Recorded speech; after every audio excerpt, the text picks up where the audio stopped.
If you're somebody like me, meaning a handsome and clever boy with good taste in movies, you've probably seen and enjoyed all of the Indiana Jones movies, or at least enjoyed most of them.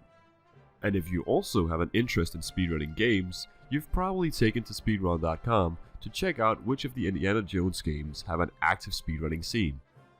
Upon opening this page and seeing the 2 LEGO Indiana Jones games, you're instantly overcome with nostalgia and happy memories from your childhood, before realizing that basically all of the other Indiana Jones games are dead. But despite this, it is somehow only these 2 games that have showcases at GDQ. But make no mistake, while there are some good games on this page, including the LEGO games, there is truly only one game here that really slaps. And it is this one, Indiana Jones and the Fate of Atlantis, developed by LucasArts and released all the way back on June 1st in 1992, meaning that this video could have come out on the 30th birthday of the game if I wasn't so lazy and slow at editing. Now, I'm a certified pro gamer, and therefore I was able to excel above the rest of the competition and hold the world record for this game, despite the high quality of the competition. So let's go through my run, and I will dump my vast knowledge on you all and explain how I achieved this world record, and simultaneously unravel a truly amazing plot and storyline that they really should have used for the 4th film, and then maybe it could have been good.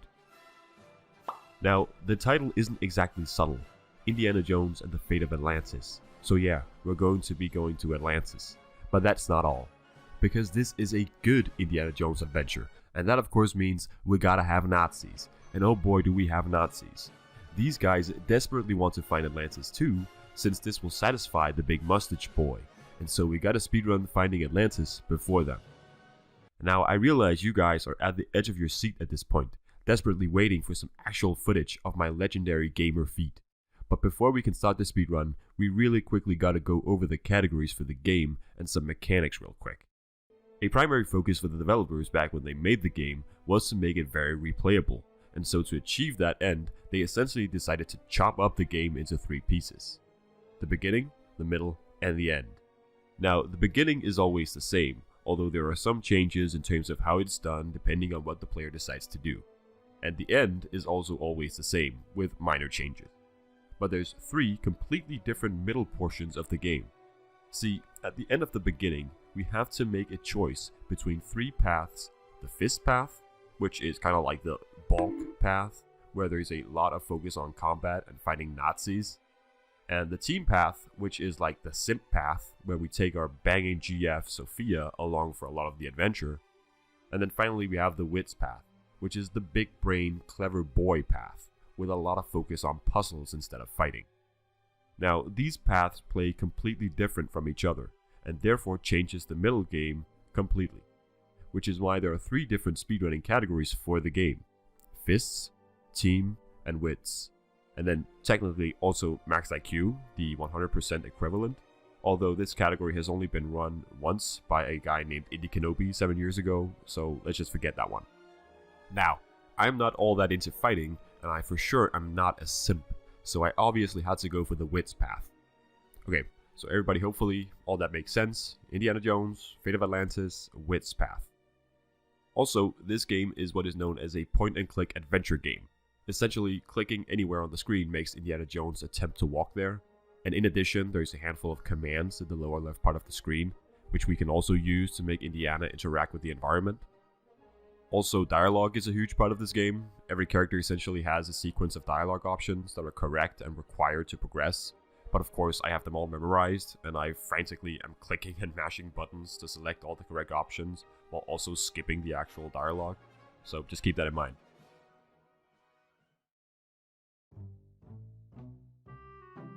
Alright, so we're Indiana Jones, having a normal chill day at Barnett College, when a mysterious figure named Mr. Smith, the classic secret evil bad guy name, comes to us and asks us to fetch a specific statue from the archive, since he believes he has a secret key that can open it. So we do, and it's open, and there is an orichalcum bead inside, and then shocker, Mr. Smith is a bad guy. Then you won't mind if I take it. Really, Mr. Smith? Stand back, gentlemen. And he's actually an evil Nazi called Kerner, he robs us of the artifacts, quickly escaping, but not before we steal his jacket and discover one of our previous colleagues, Sophia, is his next target. And at this point, the actual gameplay starts. So we go to New York City, where we sneak around the back of a building and jump in. Sophia is currently giving a lecture on Atlantis, and being the calm and collected gentleman that we are, we instantly decide to interrupt her lecture and burn down her equipment.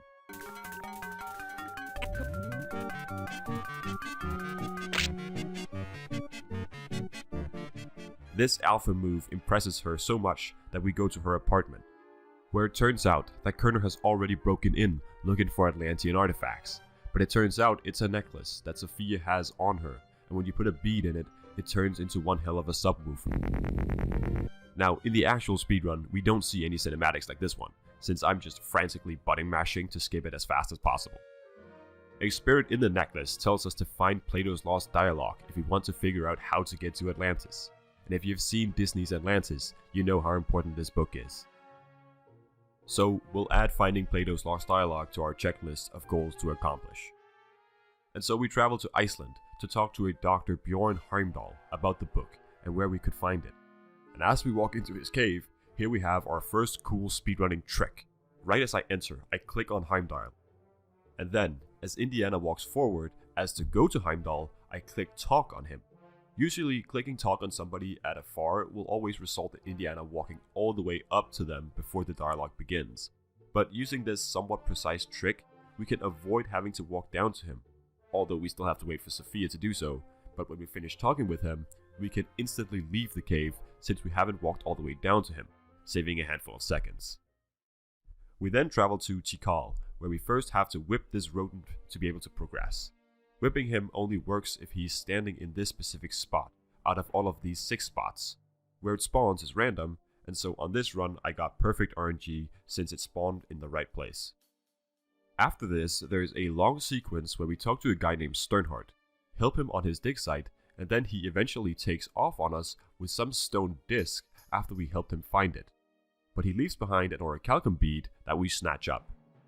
So we now fly to the Azores, where we talk to an old researcher named Philippe Costa, where we trade our orichalcum bead to him for information as to where the Lost Dialogue is, only for him to tell us that it is in a collection in the archive back at Barnett College. So essentially it was back at our place at work this whole time. Alright, this portion of the plot is not amazing, but bear with me. Now at this point, roughly 5 minutes in, there is a significant chance that RNG kills the run.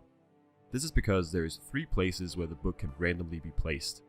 2 of these locations are relatively fast and easy to get to, and both take about equally long. But the 3rd location is way out of the way in the loft, losing 1 minute plus in the run, meaning if you get that location, you basically just need to reset. But being only 5 minutes into the run, this reset isn't too bad, although it definitely contributed to this counter being as high as it is. I quickly pick up a dirty rag in the basement I will need for later, and then I burn a wax cat figurine in a furnace because the book is inside. I finally got the book. First goal accomplished, I then open the book and find out I need to find 3 stone discs to gain access to Atlantis, one of which, the World Stone, is the one Sternhardt just took out from under us before. It also is at this point I must choose a path in a cutscene with Sophia, and I choose the Wits path. Then we fly to Monte Carlo and talk to a guy named Dr. Trottier, and he gives us his business card. We then fly to Algiers and represent the business card to a servant of a guy named Omar al-Shabab, who is working with the Nazis in the desert looking for Atlantean artifacts. When the servant leaves to get Omar, we shadow him through the city to find out where he lives. Now at this point, we run into another big run killer. If this map looks confusing to you, it's because it freaking is. This large brown dot is me, and this large gray dot is the servant. Now I'm clicking around on the map after where the servant is going to follow him. In the beginning, he will just randomly walk around the city, but after a random time interval, typically between 30 to 75 seconds, he will randomly decide to head to one of these 5 different houses on the map. This is where Omar al-Shabab lives, and when he reaches the house, we need to be close and within line of sight of him, entering the house, otherwise we will fail and must start over. which of course loses the run.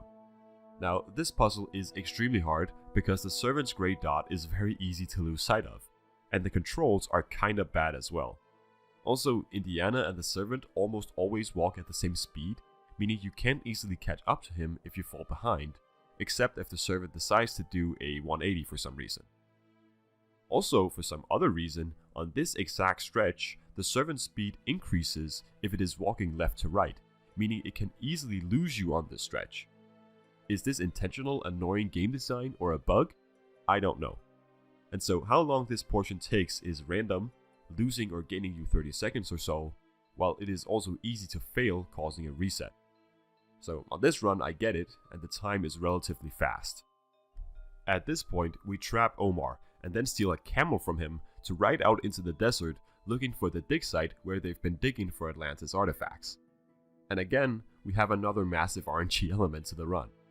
You see, the desert is massive, encompassing 9 different quadrants with 4 possible locations of the dig site.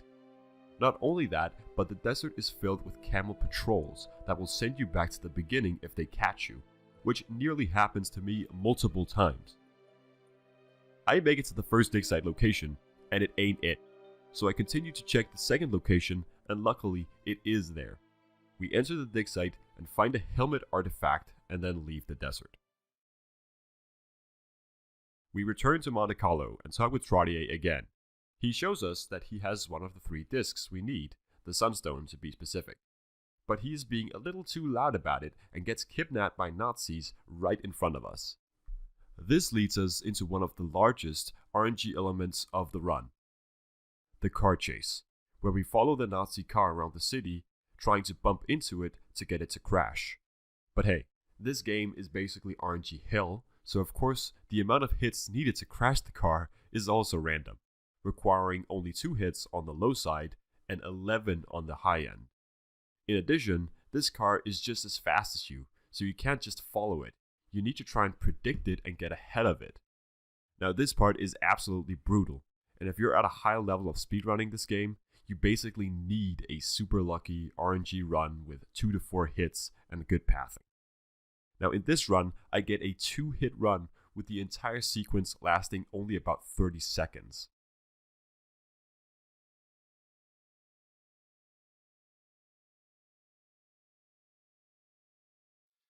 So, to recap, at this point about 12 minutes into a 38-minute run, we've had already 4 different massive RNG elements.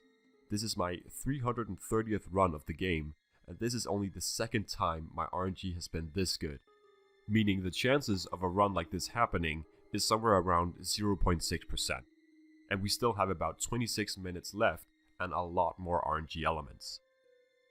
Trottier tells us that he threw the Sunstone out of the window during the chase and gives us a location, which I then go to and find using this extremely convoluted map that I made as my own aid. Sunstone acquired, and a gold on the split in the process, although I'm still only 7 seconds ahead of my previous amazing run. I then fly to the island of Thera, where we have to go to a cave and use the Sunstone and follow the randomized instructions found in the Lost Dialogue of Plato to open a door and acquire a sign. We also find out from a message that Sophia has been captured by the Nazis. We improvise an air balloon and use it to fly away from the island and out over the ocean. And here we need to find a Nazi submarine. Alright, so time for the next big RNG element. The ocean is laid out in 9 quadrants, just like the desert. The submarine is randomly placed in one of the 8 quadrants that is not the one we start in. And in my last run I had pretty bad RNG here, but this time the submarine is in the very first quadrant that I checked. The speedrun doesn't have my audio recorded, but it presently sounding something like this. An air duct. Oh my god! Okay, it's happening. Everybody stay calm. What's the procedure, everyone? What's the procedure? Stay calm! Wait. Everybody calm down! We enter the submarine and do a bunch of shenanigans, like starting a fire on board, but first we manage to distract the guard with a sandwich and steal the Moonstone from our locker. Moonstone acquired. The submarine pulls up to Crete, and we decide to exit the submarine by launching ourselves through the torpedo tubes. We use the stone discs together and gain access to a cool temple. We go through the temple cave, doing a bunch of puzzles and finding the last stone in the process. World Stone acquired. And also the remains of Sternhart. At this point I split and I realized that I've saved about 30 seconds, mainly from that good RNG in the air balloon. At this point I'm sweating hard, because I know that this kind of opportunity won't come again for a long time. Eventually, we reach the Atlantis equivalent of the New York subway system, and we ride it into the center of Atlantis. Now, at this point, we are officially out of the middle game, and the end game is beginning, meaning this last portion is the same for the other paths as well. Alright, so we go to the big door, we use the 3 discs and the instructions from the book, yada yada yada. Let's just get to the center of Atlantis already, and Oh shit! Maze.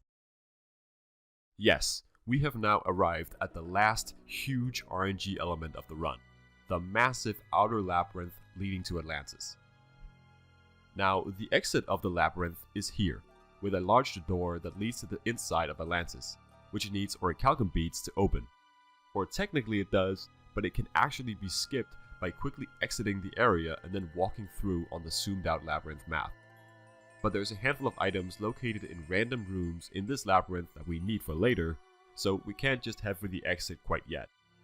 So let's just quickly go over this. We need to get a human ribcage from this location down here. The location in this case is always permanent. We need this because in one of these rooms, just at random, is what is called the crab room, where we need to catch a crab in the ribcage so we can later feed it to a tentacle monster and cross a river safely. In one of these rooms, also chosen randomly, there's an orichalcum bead manufacturing machine. We need to go there because we need to make more beads for later things. Now, to make the orichalcum beads, we need this gear, which is always located in this room. However, you can't just walk over and enter this room. We need to find a random room which has a tunnel that leads into this room next to it. Then walk into the room with the gear, back into the tunnel room, and then back to the wider labyrinth. In addition, we also need to find this cup, which is located over here. We need this cup because we need to acquire lava, which is acquired from a lava room, which is typically in one of these 2 rooms. Once the cup is filled with the lava, we can go to the orichalcum bead machine and make beads. Now obviously that is not enough bullshit to deal with, and we're far from done here, because we also need to find the smaller gear, which is located in a random room somewhere. We also need to find a tunnel in a random room that leads down to this room, which is the prison room where Sophia is being held. We need to do this because we need to feed this robot a bead so it kills the guard. But there's also a tunnel that leads to this window in the room, which is pointless and just loses you time. Now, there are a lot more rooms in the labyrinth than there are artifacts to find, so a bunch of them are just empty, losing you time if you enter them while trying to find the rooms with the items that you actually need. In addition, a bunch of the rooms have tunnels that randomly lead to other rooms in the labyrinth, meaning that if you're lucky, you can get a convenient shortcut to cross the labyrinth very fast instead of having to walk. And sometimes, it's just 2 empty rooms next to each other that are connected. Also, you can find an eel figurine that does nothing. And I forgot this. Nazis also roam the hallway and will try to fight you and lose you time if you run into them. Now, in my case, my maze looked like this.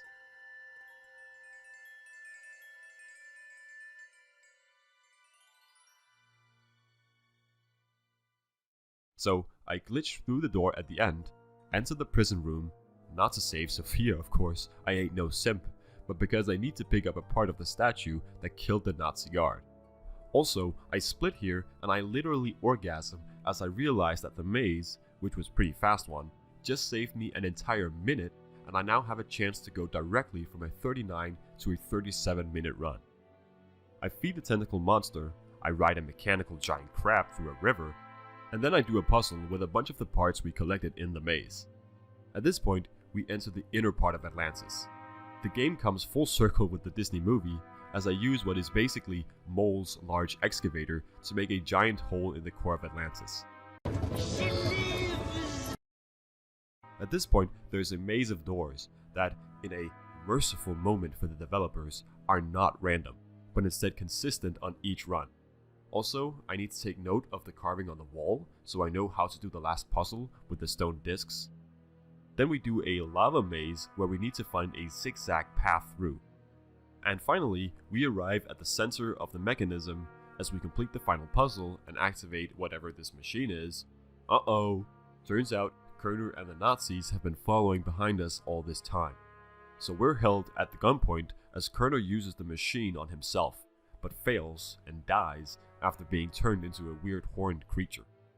The Nazi professor wants to use the machine on me next, but through some clever dialogue options, I talk him into using it on himself instead. And it is at this point that we finish the run.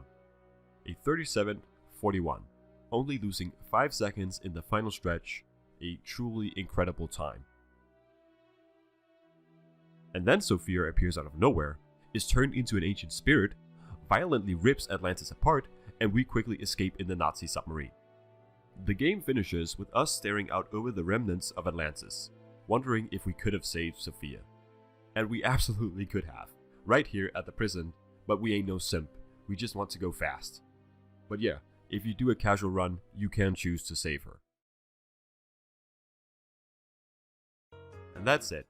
How to achieve the world record in Indiana Jones and the Fate of Atlantis. The game is an RNG hell, but the gameplay is amazing. The puzzles are fun, the story is entertaining, and really should have been used for the 4th movie. I hope you enjoyed the tale of my run, and I hope to see you on the leaderboard.